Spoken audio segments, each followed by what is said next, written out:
Welcome, everyone, to the Knitting by the Sea podcast. My name is Lisa, and I am Saratoga Knitting on Instagram and on Ravelry, and I welcome you to my home.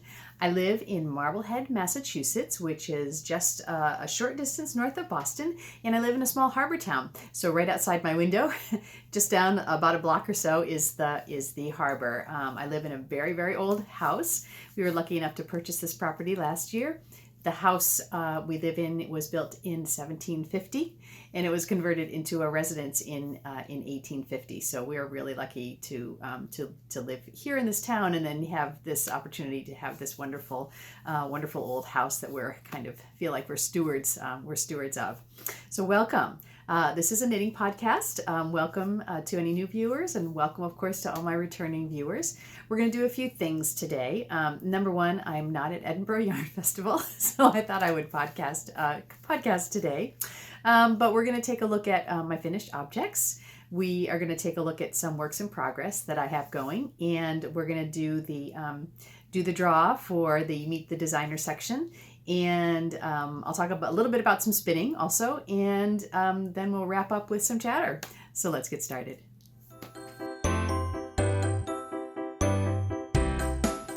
Finished objects. I have a couple to show you. Of course, I'm wearing my first one here. I finished my Mayhem cardigan by Asa Tricosa. And this is knit using her ziggurat method, which is what drew me to the pattern in the first place. I saw this pattern originally on the Fruity Knitting podcast, and they did a really extended interview with the designer. And she has come up with this a new construction, basically called a ziggurat construction. She has a book that's out, but her patterns in the book are available individually on Ravelry. So that's how I got this one. I really liked the idea of this because you actually start in the back on this and you go around and around and around, and you really are going back and forth, and then you stop and you construct one shoulder, and then you come back around and you stop and you construct the second shoulder, and then you come back around, you go down a little bit on each of these until you get to the armhole. You put the arms on holders, and then you go ahead and continue to knit down, and then when you're done with the piece, you can knit the two sleeves.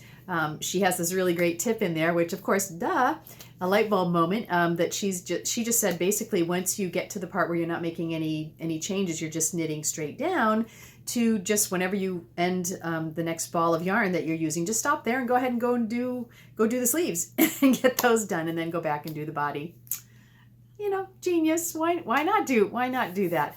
But then you can really try it on and figure out exactly how long that you want the sweater to be. It's designed to be a cropped cardigan, so it's a little bit here, and it's up on top of my back. And it's just open. There's no buttons or anything. You can certainly, I might use this with like a little shawl pin or something if I wanted to, if I took it to work, but you don't have to. You can just leave it open and kind of swinging here. The sleeves have this little bell shaped, which is also really nice. I really like this. Again, I could have taken an option maybe and stuck a thumb hole in here if I wanted to. I could have, they're a little bit long. But that's fine. I wanted them this way because I anticipate using this at work, and my work cubicle is a tad chilly. So this is going to be perfect. But if I wanted to, I can just pull the sleeves up. Not a problem whatsoever. So I'm super happy with this. What drew it to me was the construction.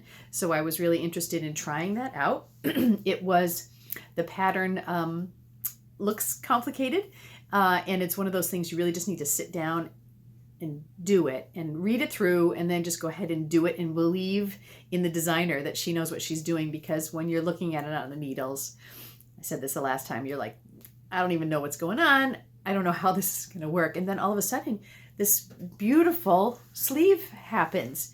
And this is all done in one piece. This is not, there's nothing that's attached here. It's magic. It's the ziggurat method. So I highly recommend it. I knit this out of Barocco Vintage DK. So this is, this is acrylic, wool, and nylon. So this actually can go in the washing machine. I have not blocked this yet. I just finished it this week, and I just thought I'd throw it on to show for the podcast. So I might go ahead and throw it in the washing machine and just just kind of even out the stitches on it. But I'm really happy with this. This yarn is light enough, so I'll be able to wear this through the spring. We have a little bit of a cool days. It is spring now, officially. Doesn't quite feel like it today. The sun is nice and bright today, but it doesn't quite feel like spring. Although the temperatures are getting consistently warmer, which is nice. Whew, it's just a wonderful thing to do. So, Mayhem cardigan, it is all done. I love it. And if you remember, I am doing the hashtag 321create this year. So instead of having 9, create 9, I'm just trying to keep myself to 3 projects at a time. And I am really enjoying this concept. I'm enjoying it because I always have one sweater on the go. And then I usually will have 2 other things. So I will have maybe a pair of socks, maybe a shawl or a wrap or something like that. So, but it really is, for me, it makes it much easier to kind of wrap my head around my projects and what I'm doing, how much I have left. I feel like I'm finishing things faster because my time is not spread out so much. And it's also giving me some time to spin as well, which was another one of my goals this year. So this is one of my 3-2-1 create for the first quarter off the needles, and I'm super happy with this. I can't wait. I'm going to wear this to work this week. I'm really excited about this.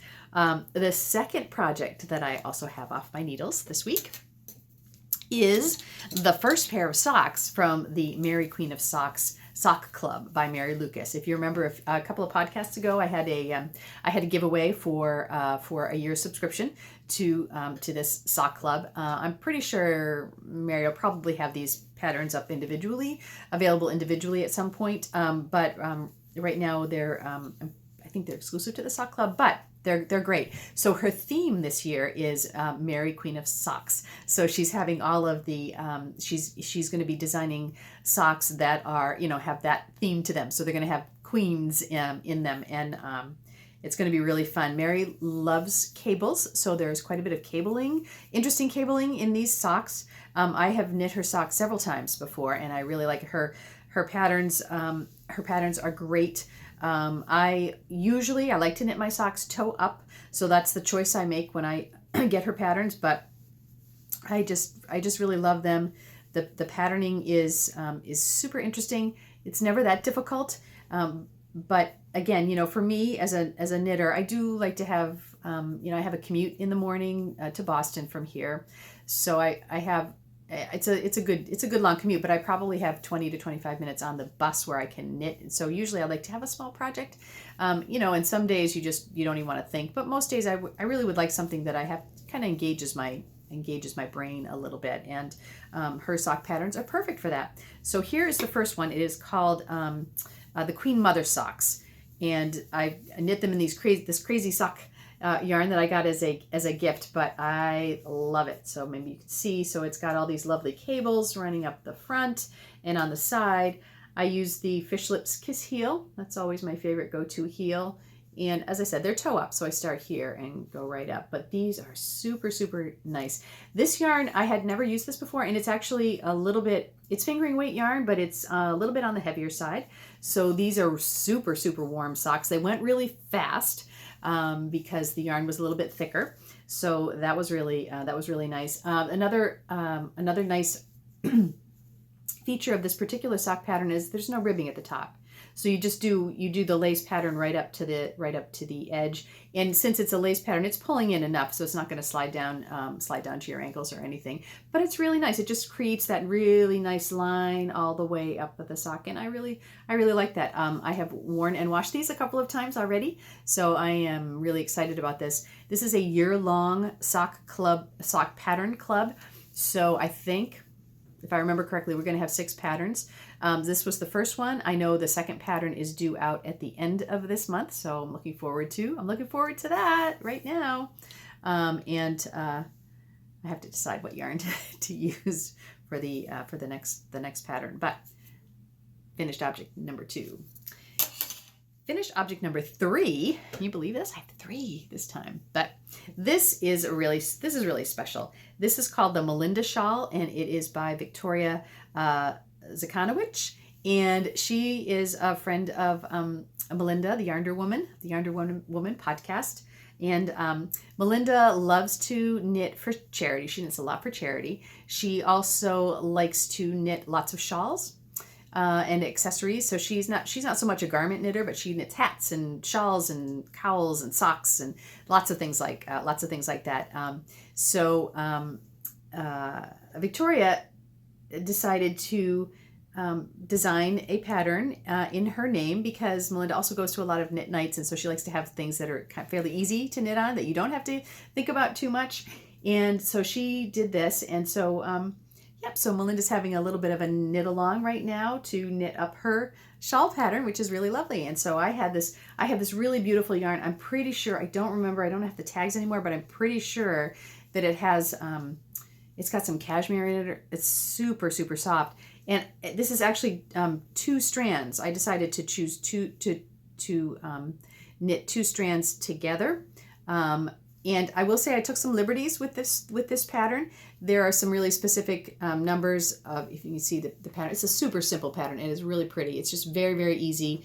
Yarn overs in the lace pattern, and then basically garter ridges in between. And the pattern as written, it starts out at the V, and the garter ridge sections kind of get bigger and bigger, and the lace repeats. I think there's 5 lace repeats in rows. Stays the same, but the garter ridges get a little bit bigger. I took some liberties with that, mostly because I just kind of didn't really have the pattern with me when I was doing it. I knew what was going on, but I was like, I'm just gonna maybe I'll start the lace pattern here. So I did, and then I just knit. Basically, you can just knit on this and basically until you run out of yarn, which is what I did. So this is just going to be, I didn't block this again. This has not been blocked. I'm waiting till the weather gets a little bit warmer, and then go over to my mother-in-law's house and block out some things there on her drying line in the backyard. It's very convenient. But anyway, so this will block out a little bit bigger than it is right now, but it's just a really cute little shawlette. So you can just throw it around my neck.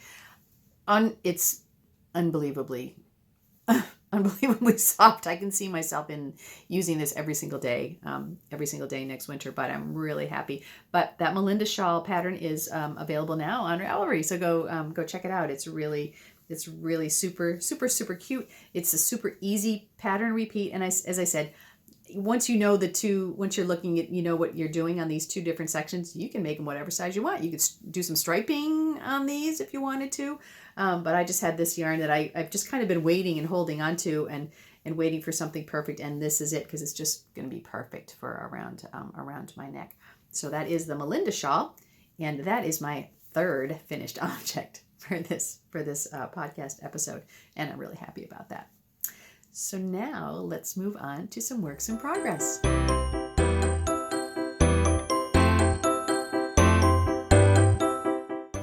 Works in progress. All right, as I said, I'm doing the 321 create this year. So that means I can have 3 projects on my needles.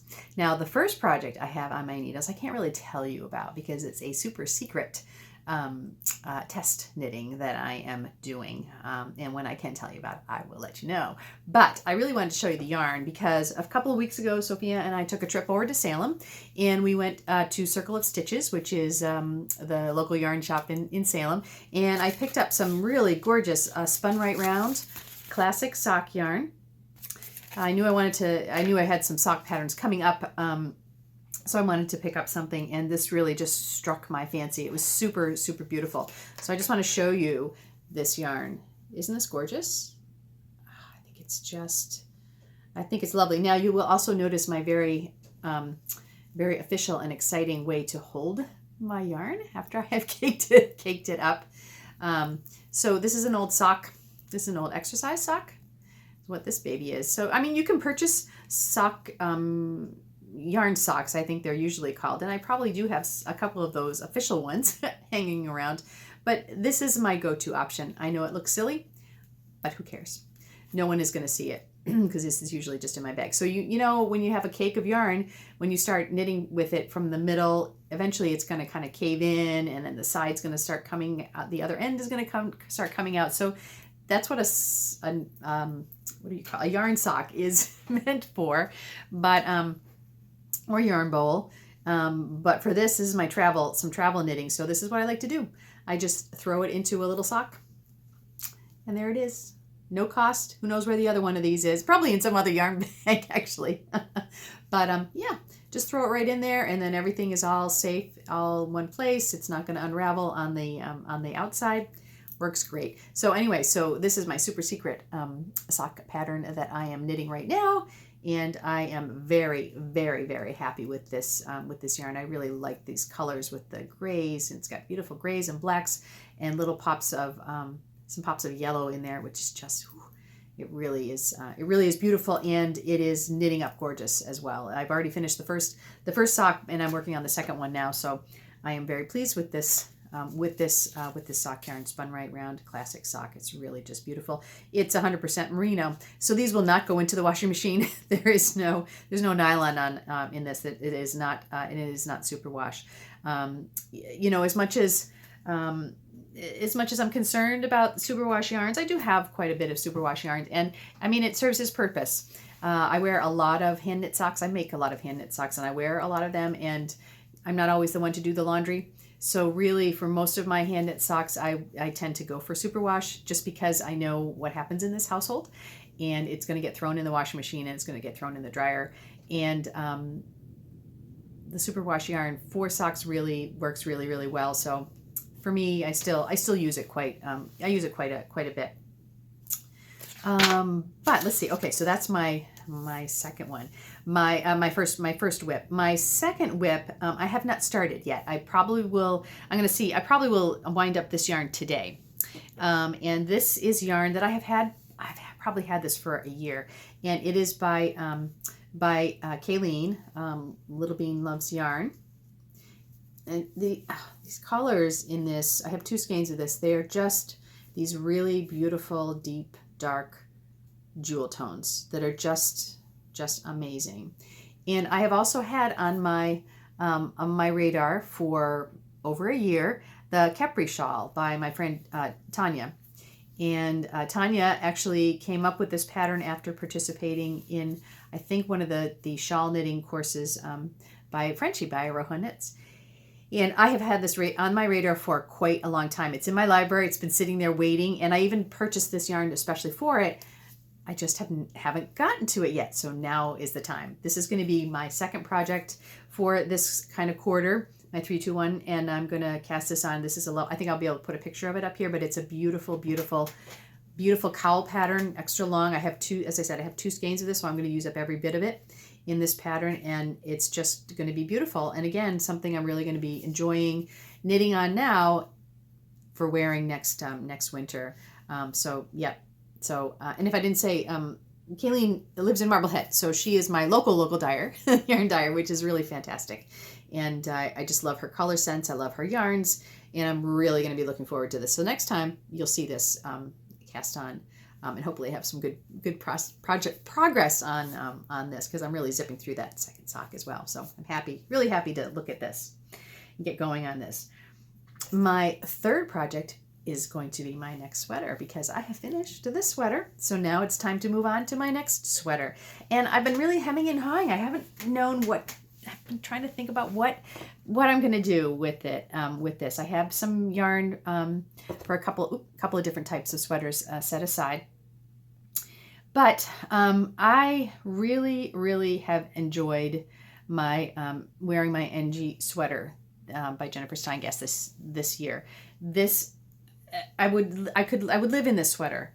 This is so comfortable. If you remember, this is the one I made last year, I think. Did I make this? Maybe I made this for Rhinebeck. This was my Rhinebeck sweater last year. And it's just this really simple collar work yoke.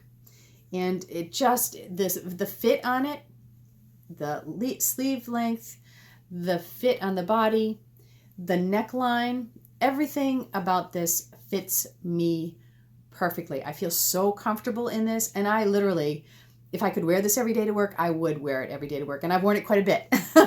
I have to admit, I have worn it quite a bit. It was a super interesting construction, because you start off here below the yoke and you knit up, and then you bind off the neck, and then you attach the sleeves and the body, and then you knit down. And there's a little bit of accent again on the cuff, and then also on the bottom of the sweater, so a little bit more color work. And I cannot even tell you how much I love this sweater. You know, I'll be 80 years old, I'll still have this sweater, I'll be wearing it. It's just so comfortable. This is all mixed here. Some of this is hand spun, some of this was just leftover yarns from other projects. Some was yarn that I purchased at either Rhinebeck or at the Knit Local retreat. So all of this is kind of special yarn here in the yoke. And the basic sweater yarn itself was the Knit Pick wool of the Andes. I've spoken about Knit Picks before. So if you live in the United States, Knit Picks is just a really good go-to place to get some really good workhorse yarns. They source their yarns in Peru, their wool in Peru. So it's all 100% wool. I mean, they have other yarns, but you can get the wool of the Andes is 100% wool. And it blocks out beautifully, it knits beautifully, and it wears beautifully. So I can't even, as you can tell, I love this sweater. I think this is one of my most favorite sweaters. So I'm thinking I would, at first I was like, maybe I'll just make another one because I like it so well and it fits so well. I was like, no, I don't want to do that. I mean, maybe I will make another one of these again at some point, but I need to do something a little different, but along similar lines. So what I have decided to do is to do the arboreal sweater also by Jennifer Steingass. It's just a little bit different. And again, I'll put a picture up here. And I have some Plutalopi. So this is Plutalopi. And I had purchased one cake of this last year for another project. And the project I had chosen, it wasn't perfect for this yarn, and I'll show you why. But I love working with this. This is really, really interesting Icelandic yarn, Lopi, so Plutalopi. And I'm just this one. I have two more of these. I have 3 plus some more, the leftover of what I had from before. And you want to keep this in the package until you use it, and I'll show you why if you're not familiar with this yarn. So Plutalopi is an unspun yarn. And I want to be careful about what I'm pulling out here, although it's really super easy. So it is an unspun yarn. So I'm going to show it to you at the end here.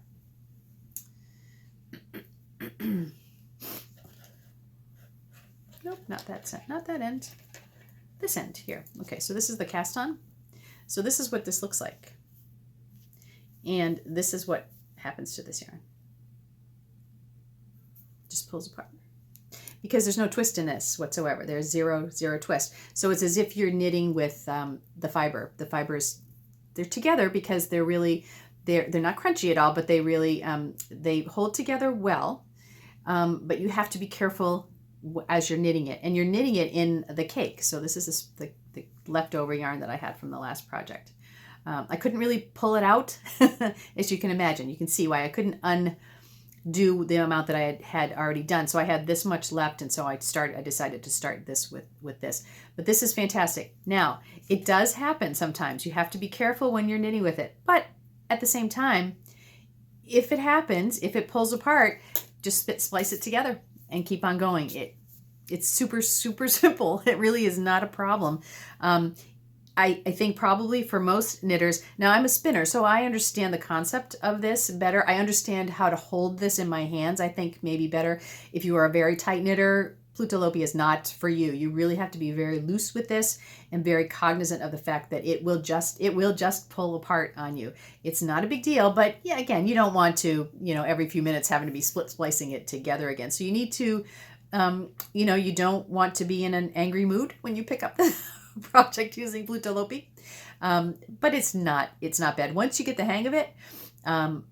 It's really interesting, and it's a little bit crunchy, a little bit, but this is going to be an outside sweater, so I would wear this over a t-shirt or something anyway, just the same as my NG sweater there. But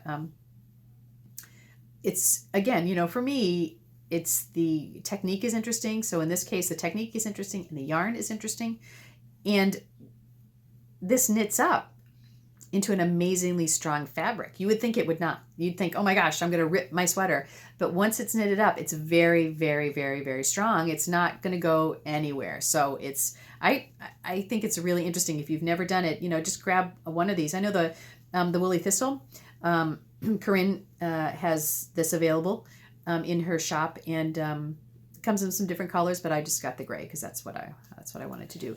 And the other yarn that I'm using for this project is my handspun. So I'm going to use the handspun that I showed you the last time. So it's all these crazy colors. So the arboreal just has that one. It's a 2-color sweater. I mean, you could make it 3-color if you wanted to, but the arboreal pattern on the yoke is just one contrast color. So that's basically what I'm doing. This is my contrast. This is my main sweater color. Now this will be super interesting because it has all kinds of crazy colors in it already. It's got the oranges and the greens and the reds and and yellows. It's just really it's kind of a crazy yarn even as it is, but I think it's going to be a really beautiful contrast. Now I've just cast on. This is a little bit different than the other sweater. This is a top down, so it starts at the top and then it goes down. You do all of the color work on the yoke first, and then you move down and do the sleeves. So I just have started this. So here's what it is right now. So this is the neck, and I have just started the color work, and I think this is going to be really pretty. I think that this all the oranges and the reds are really going to pop out. It's just going to be a really nice sweater once I get this done, and I'm really enjoying doing the chart work. I like working from charts most of the time. If I have a pattern that has written directions and chart directions, I'm much more of a visual person when it comes to that. It's easy for me to scan it and see exactly where I am. I know it's not for everybody, but I really like the charts, so I really tend to go for that. So this is just the start. It's going to go from here, and then it opens up, and I think it's just going to be really, really, really beautiful. You can see how close up that is, but you can also see this yarn isn't ripping apart. Once it's knit up, it's extremely, extremely durable. That's not as I rip. No, it's not coming apart whatsoever. So this is just going to be, it's going to be super, super warm, but that's what I want. So this is going to be mine. Maybe I'll wear this at Rhinebeck for one day in October. So very, very happy. So that is my sweater cast on, and I have a feeling I'm going to be kind of whipping through this one as well. I'm really excited about that. So I already need to start thinking about what my next sweater is going to be. So those are my my works in progress. So now let me show you some spinning that I have.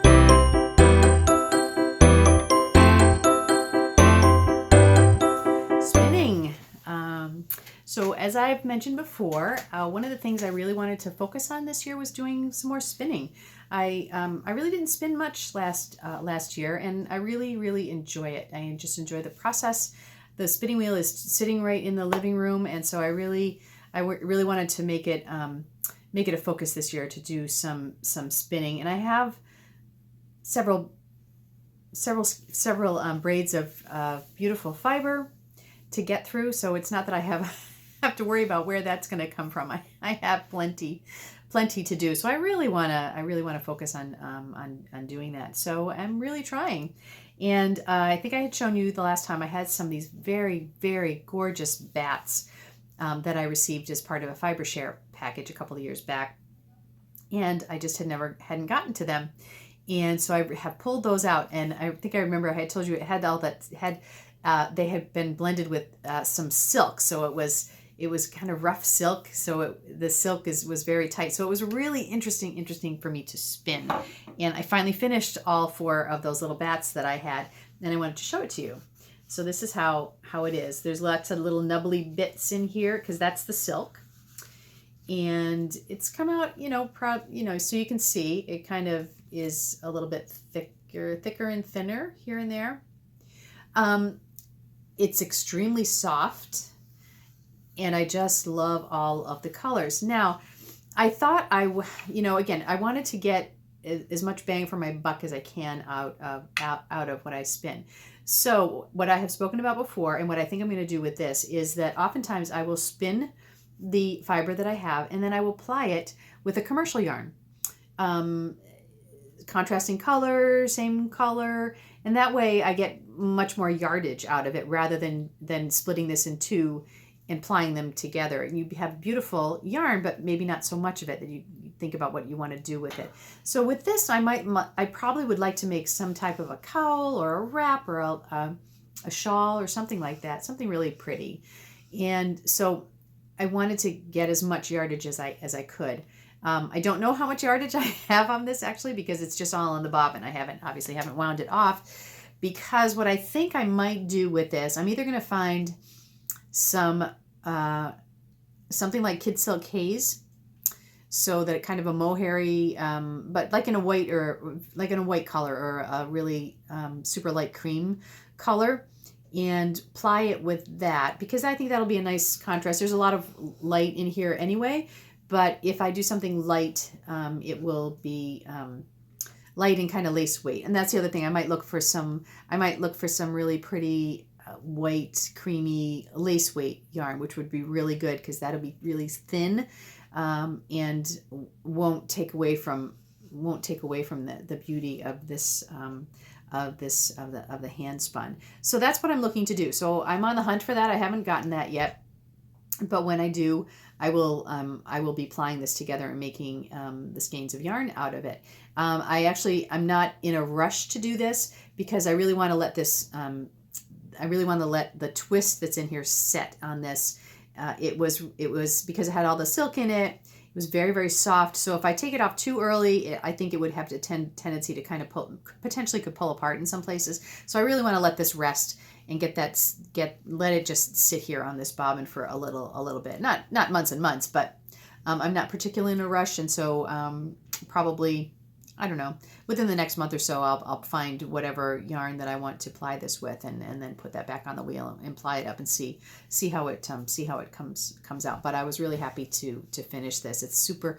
Ooh, it is. This is just face soft. No itch in this whatsoever. So that's why I want to get something that's really similar in feel to this, and ply it together. So in the future, we'll see this in the future.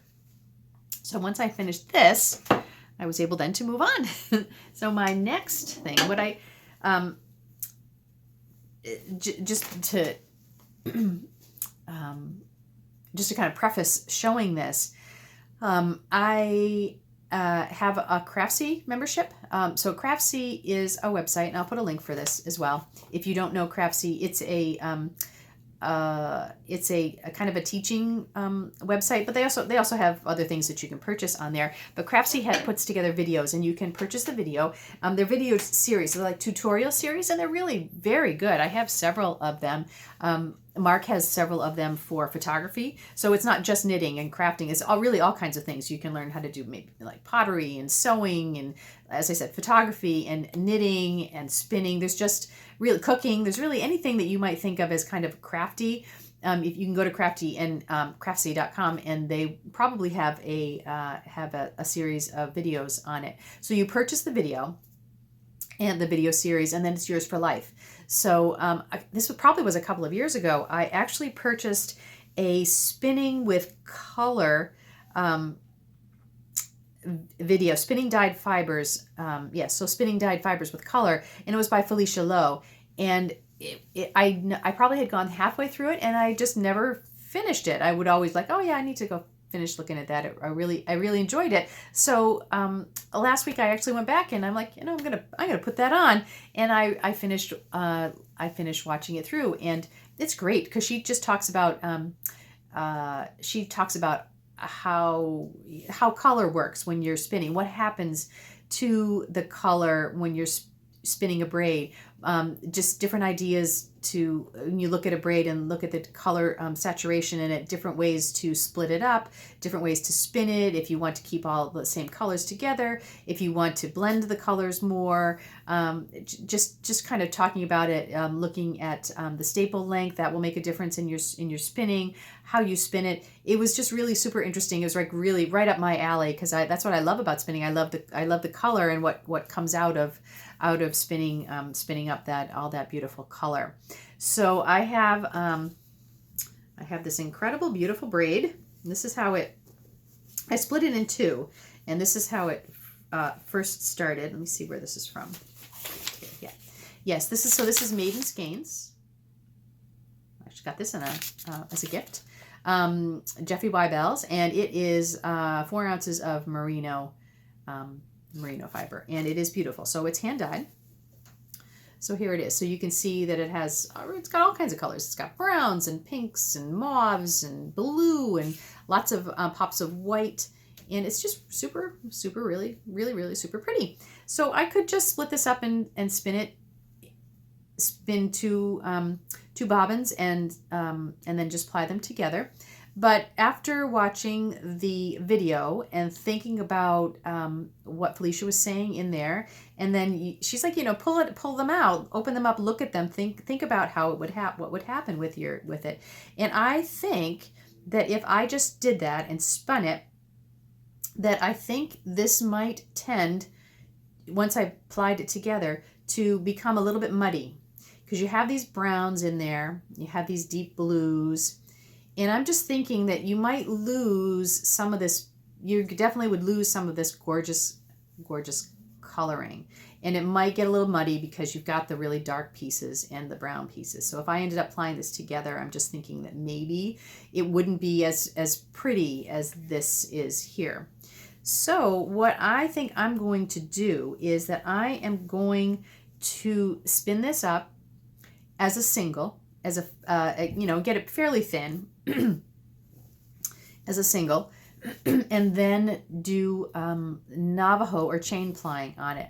Now, I have done chain plying before, and it is not difficult once you figure out. It's a little complicated to figure out how to do it, but once you figure out how to do it, it's not bad.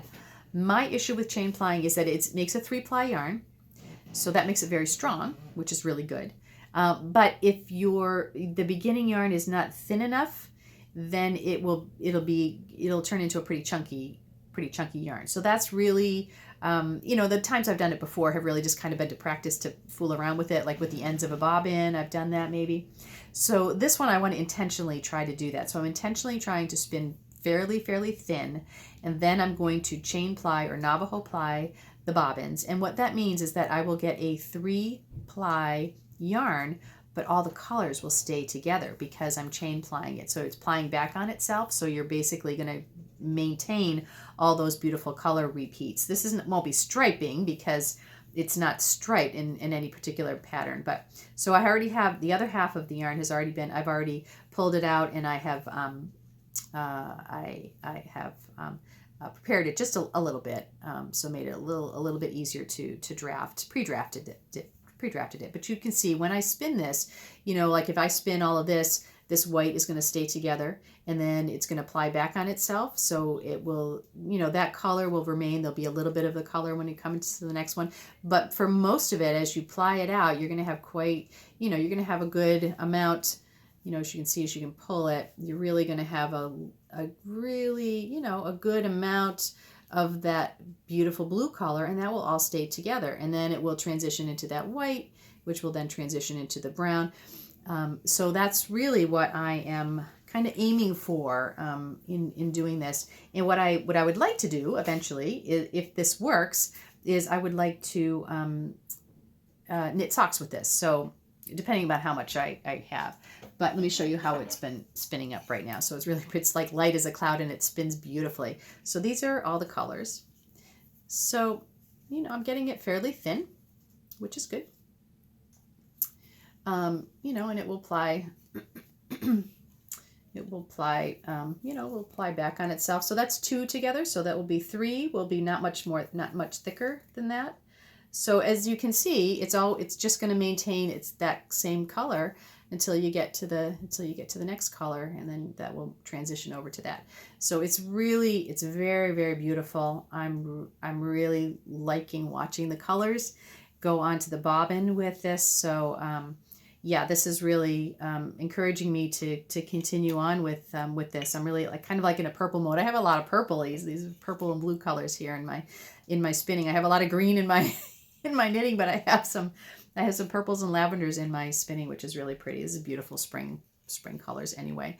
So I'm going to continue on this, and as we get farther, I'll yeah, as I get farther along, I'll keep you posted on how this is going. But I'm very excited about this.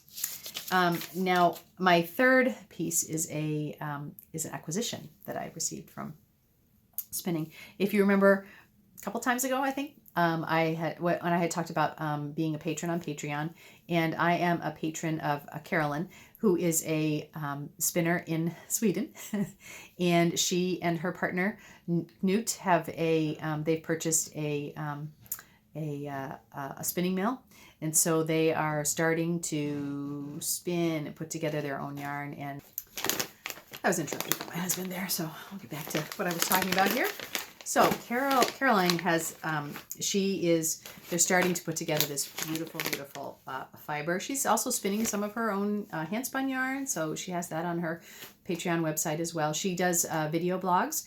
You have to be a patron in order to access those, but they're really great, and she's very calming, and it's really interesting to listen to her talk about it. I mean, she's very open and honest. It's an old mill, so a lot of the equipment is old, so they're just spending a lot of time, I think in those old kinds of equipments and things, you need to spend time just almost learning your equipment, because by that time, there's I'm sure there's all kinds of foibles with it. There's certain ways to fix things that you just need to know and learn. So that's really that's where they are right now. They're learning to kind of let that machinery become part of their family, I think. and they need to know its ups and downs and its moods and how to fix it, how to coax it to do what they want it to do. So it's been very interesting watching and listening to her. So if you remember, I had gotten that big bag of fiber from her originally that had this amazing, amazing sheep smell. And that's actually still in the closet. It's waiting for the summertime when it gets warm enough, and I'll be spinning that outside.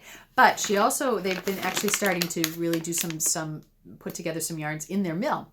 I mean, the fibers in their mill. So she puts up new things that they do. She tries to do it on a monthly basis. So I won't get stuff every month because I'm gonna get a backlog again.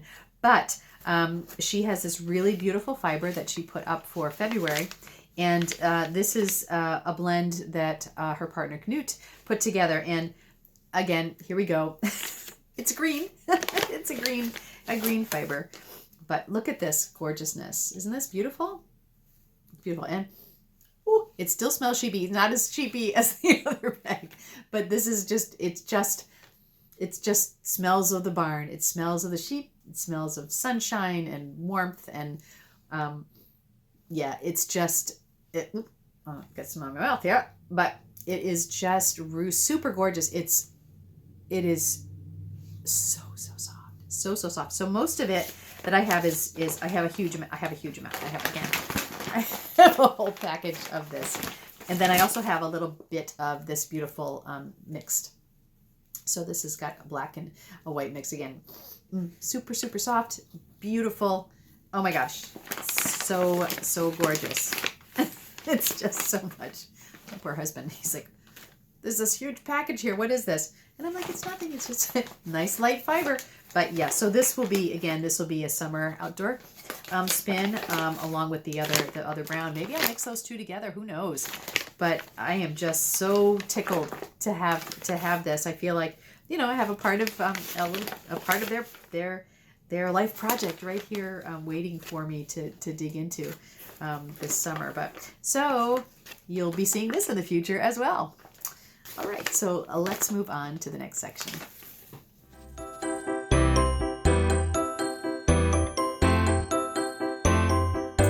So this section is called Meet the Designer. As I mentioned last time, I'm started this the last episode, and this is kind of my response to all of the amazing conversations that have been going on Instagram and on Ravelry regarding racism and inclusion, white supremacy, et cetera, et cetera. And there have just been some really amazing discussions that have been occurring and continue to occur and really need to occur, not only in the knitting community, but certainly in our lives in general.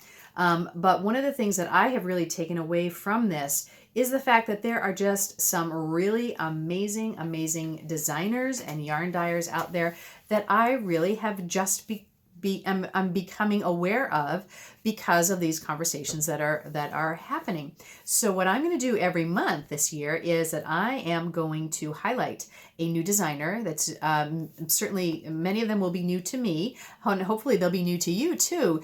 And what I will do is open up a thread in my Ravelry group. So please come on over and join the Knitting by the Sea Ravelry group. I'll put the link down below.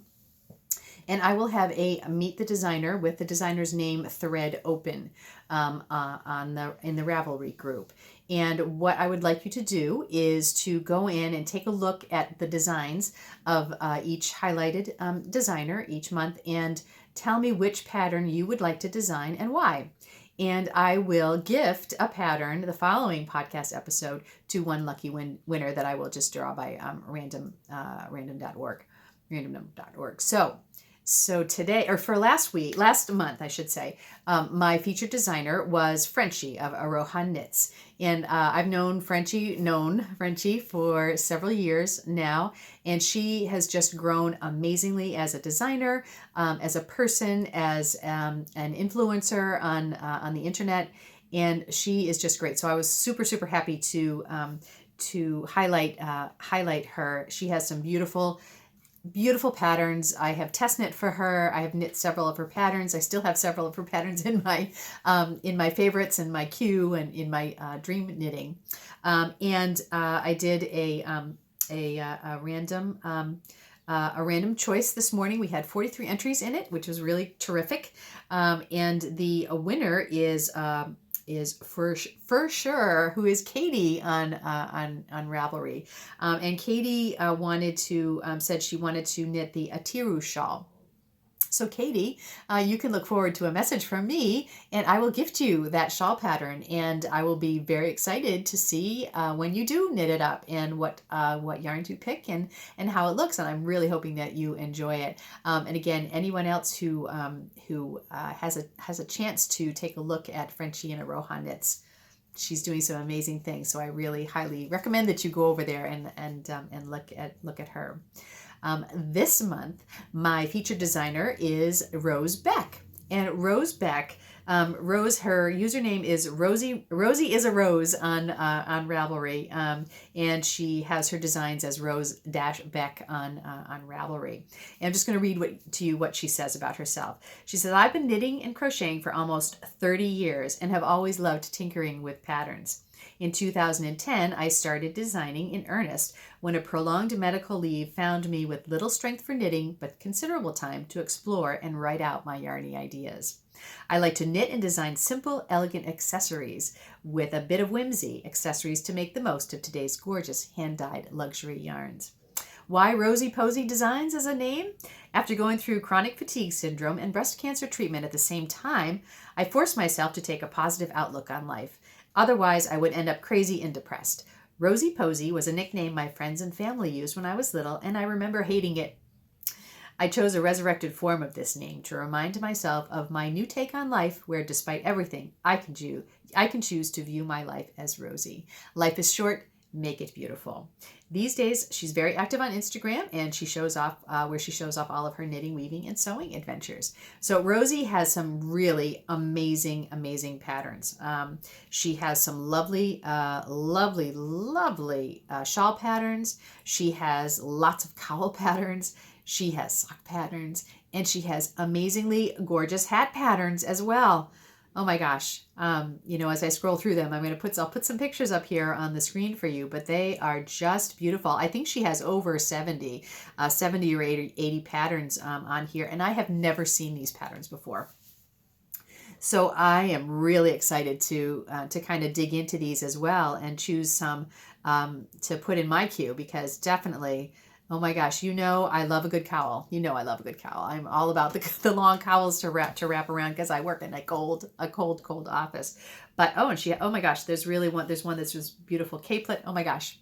Yeah, just really super beautiful, beautiful patterns. So head on over to the Ravelry group, and there'll be a link to show you, so you can go and take a look at her designs, and go ahead and tell me which one you would like to knit, and maybe you'll be the winner next time. All right, so let's move on to some chatter.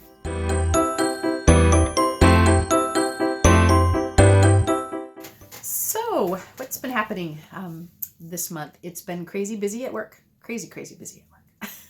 It's my busiest time of the year because it is the admissions process. I'm sure, unless you live under a rock in this country, you've heard about the unfortunate admissions scandal that's been going on. Yeah, that was very interesting for all of us. It's not something that my institution was involved in, but it's also not something that surprises me, unfortunately. But yeah, so that's been the big talk of the admissions and financial aid people, as you can well imagine. But we're in the process of, I work in the financial aid office, so we are in the process and have been putting together award letters for admitted students to Wentworth. So we're actually pretty happy this year. I think I've said before, we purchased a new product last year. We have to do, when we do verification, so we have to collect documents from some students, verifying their tax information and their parents' information, their household size, etc. And we purchased a product last year that lets us do that paperless. So everything is collected online and uploaded, and then our counselors are able to log into that system and then review the information, match it, and take a look and see if it matches what's on the FAFSA and the free application for federal student aid if you're not from this country. So everyone who wants to be possibly eligible for federal grants and or federal loans, you have to complete the FAFSA every year. And it asks you all kinds of questions about your household size and your taxes, your students' taxes, the parents' taxes, parents' investments, etc. And there are a certain number that the federal government, they go through a certain algorithm, and maybe roughly on average about 20% of your population is chosen for what's called verification. And that means we have to do a double, then we have to collect their documents. So we have to make sure that the information they put on the FAFSA is correct by looking at their tax information and their household size, etc. So there's some extra work that has to be done for those particular students. And now we do that paperlessly, which is marvelous. We collect no more physical documents in our office, and that is just such a wonderful thing. It's a wonderful thing for the environment, but it's an absolutely wonderful thing for us working in that environment as well. Oh my gosh, it's just so much easier. So as part of that, we purchased the first part, the verification part, last year, and then we also purchased an award letter piece. So that will also print financial aid award letters off of our big main system. We implemented that piece a little bit late last year, or we weren't able to get it done in time for actually sending out award letters last year. So this year we've had time to put that together, and we've been using that to send out financial aid award letters, which again is phenomenal. So the system, it does three things. We get a print letter, which we send out in the mail. We text the students with a link to their award letter, and we email the students with a link to their award letter, which is phenomenal and it's great too, because when we run this system through, this is one of the new responsibilities of my job when I got that promotion. So I'm going to be doing most of this kind of thing, but I'm learning how to do it this year. When you set this system up and it starts to run and it's sending out the digital and the text copies. So we did a first run of about 2,300 students, and it populates in on the screen, and you can watch it in real time. So you can see delivered, and then you start seeing opened. So it's really, I mean, it's the little things in life sometimes that really get your fancy. It was just really a lot of fun to see that. But it's great because it pops back immediately saying that this is not a valid email, and so that we can go back and correct that information. So that's really a lot of fun. So yesterday we had what's called an Accepted Candidates Day. Most schools will have open house in the fall. That's for juniors in high school, really, and seniors to come and look at your school, see if it's someplace that they might like to apply to. And then in the spring, we have Accepted Candidates Day. So we had our first one yesterday. So this is all for students and parents who have been accepted to the institution. So they come in and, we have a big gymnasium and they have all kinds of events during the day, but every office has a table set up where students can come and ask questions. And so we're always there. The last few years that we've done this, it's just been, I think there were over 500 students that were invited yesterday. So you got to remember that's 500 students plus at least one parent, sometimes the grandparents, sometimes their brothers and sisters. So it's just so many people. So in the past, we have just been bombarded, as you can imagine. People are like, how am I going to pay for this? What are we going to do? And yesterday we had a lot of people, but we had nowhere near the volume that we have had in the past. And I really think it's because we implemented this new system, because the award letter is just so self-explanatory. It walks them through every single piece that they need to know. On the digital one, there are like these little question marks that you can hover over, and it gives you more information. Oh my gosh, it's just, it's really amazing. I'm just so happy. I'm just so happy with it. And I think it really did cut down on the volume of questions, because people are able to get a really good sense of it. The other good thing about it, which was actually kind of fun yesterday, is I had at least one, but I know there were more than that. I had a dad who came up to the table and was asking me, his daughter was off doing one of the other activities that she had. He's like, we don't have a financial aid award. I don't know how I'm going to pay for this. What do you think? When will she be getting it? So I'm able to pull that right up on the computer. I'm like, no, your daughter received her financial aid award on March 7th. And not only did she receive it, she opened it. He's like, what? It was great. He goes, I need to go find her. So later in the afternoon, they came back and so I was talking with her and I was like, yep, we sent it to you on March. Did you get that email? And she's like, oh, yeah, I got that. And I said, did you get a text? Yeah, I got that. And she goes, and we got it in the mail, too. And her father was like, but you didn't show it to me. It was a classic teenager dad moment. Yeah, that was right. But it's great for us because we can, we can say, look, you received it. We sent it to you and you received it and you opened it. You just haven't done anything with it yet. So that was really fun to do. But now that piece is done, I am ready to begin my crazy travels. So in the past, I have gone to several conferences, but they've been at different times of the year, and I have gone, and they've been more on the financial aid policy side. But this, with my new job, my new promotion, I am more on the data side of it now. I'm still on the financial aid side, really, but on the financial aid data side of things. So I'm going to be working in the background with our big banner system and with the Campus Logic information that we have in order to pull this all together. So that's really what I'm learning this year. So this program, Campus Logic, that I've been talking about, they had a very small one-day conference prior to the big national financial aid conference. So we went to that last year. And but this year they have so many more clients and they have so much more interest in it that they're actually having a UserCon in at their headquarters in Phoenix. So that is coming up not this week but next week, not this coming week but the following week. So next Sunday I'll be flying to Phoenix for 3 days for that conference. Now this is kind of fun. I'm really looking forward to going to this again because several years ago, when I first got back into financial aid, back in like 2006, 2007, something like that, I worked at a school and there was a woman there who worked with me. She was a really great friend of mine, Amy, and she left that school before I did, and she actually moved out west with her husband at the time, and then I moved on from there as well. And we've always kind of kept in touch, but I haven't really seen her. But last year I was looking something up on this system, the Campus Logic system that we're using. I was looking up something for verification and compliance issue, and there was an email that had her name on it. And I was like, wait a minute. I know that name. Is that the Amy that I know? I had no idea. And so I emailed someone else in the company, and she's like, oh my gosh, I'm sure it is. Let me send you, let me forward her email to you. And so then we reconnected up. I was like, oh my God. So she has a job now. She is there.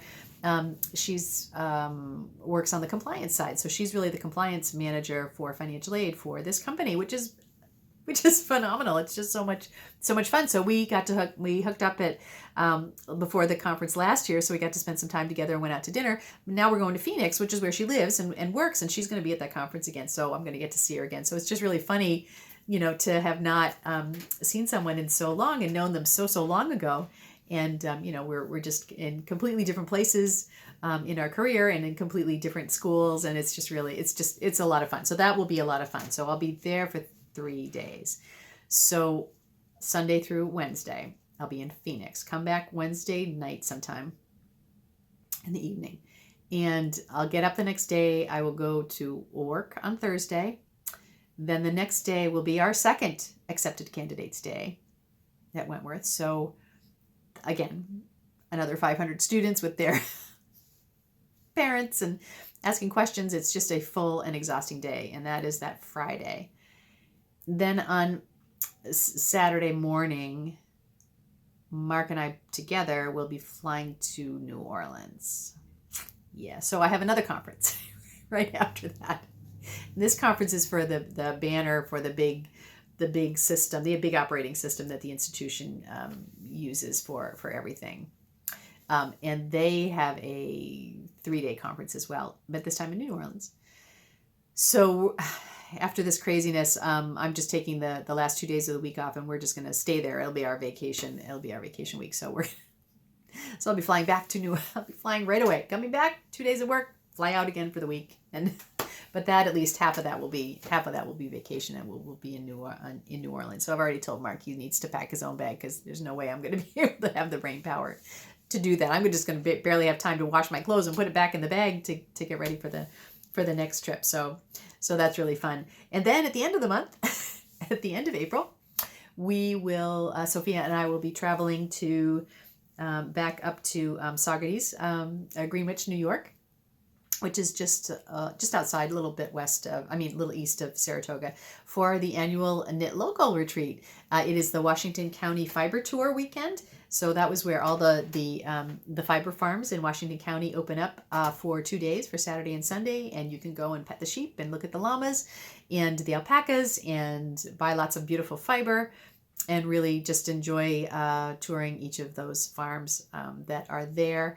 My sister-in-law Tracy and I have gone to the Washington County Fair several times when we lived there, but Sarah Pomegranate several years ago, now 2, 3, 4 years ago now, maybe 3, maybe 4, can't remember, has set up just a get-together, a small get-together, and I forget, maybe 20, 30 of us maybe all together come and we stay at a retreat house. It's really pretty basic. It's kind of like a camp, yep, we'll go up on Friday, and we'll stay Saturday and come back on Sunday. And it's just a wonderful time to get together and just spend your time knitting, looking at sheep and farm animals, and purchasing fiber and yarn, and having great food and great drinks, and just enjoying the people. So even though I'm not at Edinburgh Yarn Festival, I'm not too jealous, because I get to go to Knit Local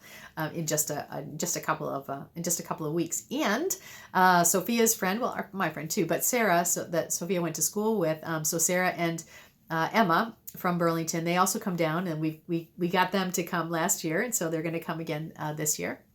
And Sarah tried a spinning wheel for the very first time last year when we were at Knit Local, and she kind of got a little bit hooked on the spinning wheel. So I think she's kind of been thinking about it during the year. And another friend of ours, who actually lives over in Lynn, that I know through the Harry Potter Knit Along, Sarah Losey, and she put up a spinning wheel for sale. And so they got together. So Sarah from Burlington bought the spinning wheel from Sarah from Lynn. So what Sophia and I are going to do probably tomorrow afternoon is that we're going to go meet up with Sarah and pick up that spinning wheel from her, throw it in the car, and then it will be there to hand over to Sarah, the other Sarah, when we go to the Knit Local. So that's really exciting. I'm really happy for Sarah to. It's a really cute little wheel. And it's perfect for a beginner, and I think she's really gonna like it. She's gonna get hooked, totally hooked on it. So I'm really looking forward to that, and just actually seeing everyone again. It's such a wonderful, relaxing weekend. I know I've said it before, but if you have a chance to go to some type of a knitting retreat, definitely take advantage of it. Rhinebeck is huge, but for me, Rhinebeck, the fairgrounds and everything you do there is really huge, but where we stay and the people we stay with together kind of feels like a retreat, because we just know each other, and we're all together, and we're knitting, and we're talking about knitting, and we're cooking, and we're eating, and we're just having a really lovely time. The Knit Local is really set up to be like that, because it's just such a small number of people, and we're in a really rustic living situation for the weekend. But it really just is a chance just to spend some time with other knitters, and just talk and just kind of recharge yourself. And I really encourage people to take advantage of it, and not just go to a knitting show, but actually do a retreat if you have a retreat that's available to you in your local area. I really highly recommend it. Highly recommend it. And then the last thing is this is just a cute little thing. And again, I'll put a link at the bottom to, if I can, to the video itself. We live in Marblehead, Massachusetts, which probably it's not a cheap town to live in at all. We really lucked out on the purchase price on this particular house that we're in, because we were friends with the owners. And old town houses are old, but very, very expensive, because they're few and far between. A lot of them just stay in the same families that get passed down, etc. So in Marblehead is a bedroom community of Boston. So you have a lot of people that work in Boston and live in Marblehead. Marblehead, when it first started out, I would say probably when my husband was growing up here in the 70s, it was still a hardcore fishing town. It's not so much that anymore. It is a fishing town, but it's much more of a bedroom community to Boston. I'd say the majority of people that live here are not fishermen anymore. So I love it here because my husband grew up here, and I love all the history and the beautiful places. But it's definitely a place to go, a place to live, a place to it's a great place to visit. It's really beautiful, but it's definitely, I could definitely see people saying, well, it's really expensive to, housing is very expensive here, etc. It is definitely, there is that component of it. We have a lot of really expensive yacht clubs, not the one we're involved in, but like super high end expensive. And we have national races here. I mean, it's big, and it certainly draws a certain population to come here. So there's a woman, I don't even know her name, but she lives here, and I think she just recently moved here, maybe from Boston. I don't know. I don't really follow her. I've seen it, and I'll tell you why. Because I think she used, she's one of these people. She's like an influencer on Instagram kind of thing. So people pay her to use products, and so she's one of those kinds of young and upcoming people. So she's a young professional. I think she has her own design company or something. But anyway, so she does a lot of that kind of stuff. And she recently moved to Marblehead. And the reason I even saw it is because it popped up on my Instagram feed, because I follow the hashtag Marblehead. And what popped up and I don't know if I had told you this before. What popped up was a picture of our house, and I'm like, how did a picture of our house get in there that I didn't take? And it was this woman, and she had taken a picture of our house, and you know, it had like thousands of likes on it. and she had taken a picture, and it must have been in it was definitely later in January, and the comment that she had made on the picture was, I love people, you know, in these old houses that leave their wreaths up, and you know, and still participating in the in the holiday spirit. And I showed Sophia this, and we happened to be on the bus. She's I'm like, oh my God. And the only darn reason that wreath was still up was just because we were too lazy to take it down. I'm like, oh my God. So she took it. I was like, oh, this is lovely. It's just lovely. These people still have their thing up. I'm like, yeah, the only reason is because we were just too damn lazy to take it down. I was like almost embarrassed. I'm like, oh my gosh. So I'm like, well, I better leave it up now for another week or so if people walk by here and, you know, and see it. And then we finally did take it down.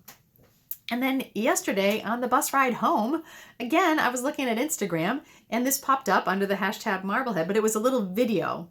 And and as it's flashing by my eyes, there's a picture of our house again. Like, oh my God. I'm like, Sophia, what is this? And so I went and clicked on it, and they do I forget what they call it. I guess they do like little like know your city Instagrams or something like that. So they go around and they do little videos of like little towns, and they show you how to, what they're doing is like doing little vignettes, and they're showing you how to take a good Instagram picture, you know, make it sure things are in thirds, or, you know, what you want to look at, make sure you have enough top on the picture, and how to center things, etc. So, I mean, that was kind of, that's not a bad thing, but they're doing this, so they had someone filming them going around Old Town Marblehead, taking these pictures to show you how to take Instagram pictures. Well, then there's a big part of them when they come down here, and it must have been that same day that she took the picture of the wreath, because the wreath is still on the side of the house. But it just shows these two women, and they're doing like a little dance in front of our house. And Sophia and I were just cracking up on the bus. I'm sure people around us were like, what are you guys looking at? And it was just the funniest darn thing. We have a very you know, I'm like, look at this. It's really a cute little house, and it's very distinctive because it's you know, if you watch the little video, that if I can get the link in here, you'll see it's a really dark red, and it has white shutters, and it's just this cute little house, and it's right down by the water, and you know, it still had the wreath on it, and it was just the funniest thing that this Instagram influencer here in the Boston area is like using our house as part of her thing. So I was just like, wow, that just made my afternoon, and I thought my husband was going to fall out of his chair when I showed it to him. I showed it to him last night. It was just so funny. So that was a fun end to the week. My in-laws are heading off to Florida. Unfortunately, I am not going to make it this year. The ladies of Needlefish Yarns in down in Venice, Florida, we're not going to make it down because it was so busy, and I have all of these conferences to go to this month. So maybe next year. I'm not sure what the scoop is, but they're traveling down. I think they're going to stay in West Palm Beach for a little while, and they're going to go down to Venice. They've rented a place for the month, but they're leaving tomorrow, so we're going to go over this afternoon and help them put all the stuff in there that they're taking in the car, and get that taken care of. And then tomorrow, as I said, Sophia and I have to go and pick up the spinning wheel for Sarah, so we are looking forward to that. So I'll probably put some pictures of that up on Instagram. And remember to go over to the Ravelry group. Please become a member of the group, and then go ahead and enter into the thread where I put up information on all the patterns by Rosebeck, and hopefully you'll be the one to win next time. So I think that's it. So remember, it's just knitting. Bye.